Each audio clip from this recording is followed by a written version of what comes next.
Hello everyone, in this video we will learn about the wheel joint and joint components. The wheel joint is a type of joint that can simulate vehicle wheel mounting and suspension systems.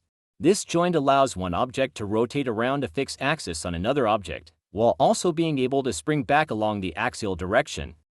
Wheel joints are widely used to simulate vehicle dynamics, such as the behavior of motorcycles and cars in games. Using wheel joint, complex actions like smooth driving, jumping, and cornering can be easily achieved. This video only introduces the unique properties of wheel joint. Other properties have already been explained in joint common functions.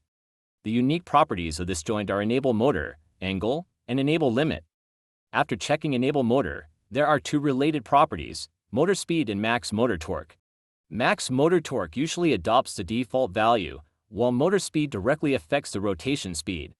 This property has been introduced in the previous revoluta joint section, and the basic usage is exactly the same. Here, we'll only mention points that need attention.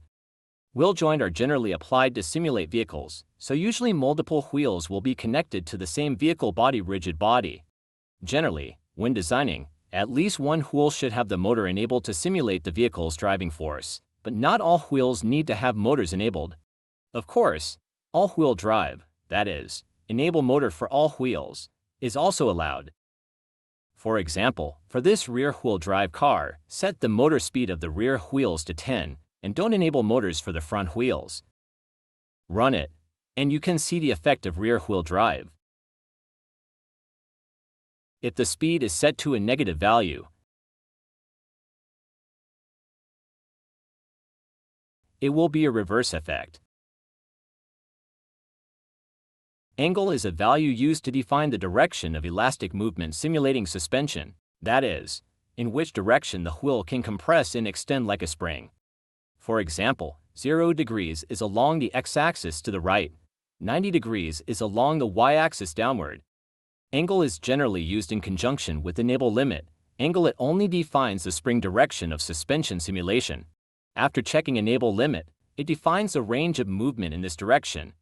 This range is defined as a linear range interval based on the spring direction and anchor position. With this range interval, when climbing slopes or landing, you can intuitively feel a more stable effect. If draw joint is checked during runtime, you can visually see the range of movement. In LayaAir IDE, compare the elastic effects with and without setting limits. When running, you'll find that not setting movement limits will result in unrealistic elastic effects. It's also worth noting that to achieve the elastic effect of suspension, it needs to be combined with vibration frequency. Too low or too high will affect the final effect. Run and compare the effects of normal limits in both upper and lower limits set to 0. You'll find that if both the upper and lower movement limits are 0, even if the direction of elasticity is set, you cannot get the elastic effect of suspension. With this, all 9 joint components have been introduced. Let's summarize. First, in the common functions of joints, we explain some shared properties, including edit joint connections, other body, self-anchor and other anchor, frequency, damping, and collide connected. Then we introduced the 9 joint components one by one.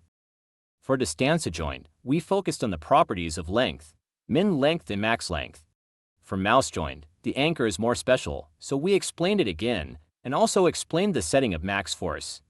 The wheel joint is a very simple joint component, so simple that all its properties have been explained in common functions. For pulley joint, we explained the self-ground point, other ground point, ratio properties. The motor joint has many special properties, a total of 5 special properties, which also paved the way for learning later joints. For revoluta joint, we explained the 2 properties of enable motor and enable limit.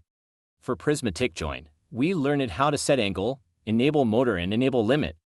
The gear joint was the content of the previous section, focusing on the binding of gear joints and connected joints. Finally, we just learned about the wheel joint in this section. That's all for this section. Thank you everyone.